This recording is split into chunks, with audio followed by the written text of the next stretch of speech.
யார்ரா நீங்கலாம்?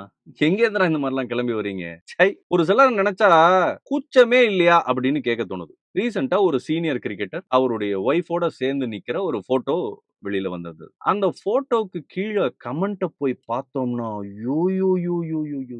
ச்சை!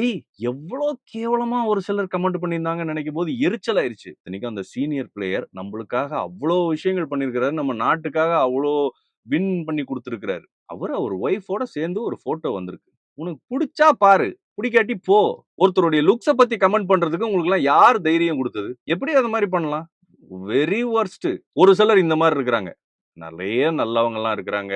டீசென்ட்டா கமெண்ட் பண்றவங்கலாம் இருக்கிறாங்க. ஆனா இந்த ஒரு சிலர் இருக்கிறாங்க தெரியுமா? அவங்களுக்கெல்லாம் மனசுல பெரிய உலக அழகன், உலக அழகி அப்படின்னு நெனப்பு போல இருக்கு. தைரியம் இருந்தா உங்க ப்ரொஃபைல அன்லாக் பண்ணிட்டு, உங்க ஃபோட்டோவ போட்டு விடுங்க.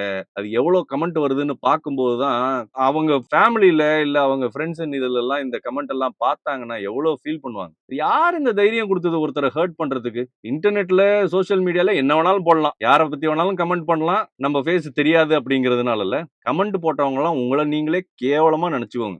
அதுதான். இனிமே இந்த மாரி பண்ணக்கூடாதுன்னு யோசிங்க. எவனாவது ஏதாவது கமெண்ட் போடுறதுக்கு முன்னாடி ஒரு செகண்ட் யோசிச்சு பாருங்க. நம்மல்லாம் அதுக்கு வொர்த்தா அப்படின்னு யோசிச்சுட்டு, அப்ப கூட இந்த மாரிலாம் கமெண்ட் போடாதீங்க. இன்னொருத்தர ஹர்ட் பண்ணி, பாடி ஷேமிங் பண்ணி, லுக்ஸ் எல்லாம் ஷேம் பண்ணி பண்ணாதீங்க தயவு செஞ்சு.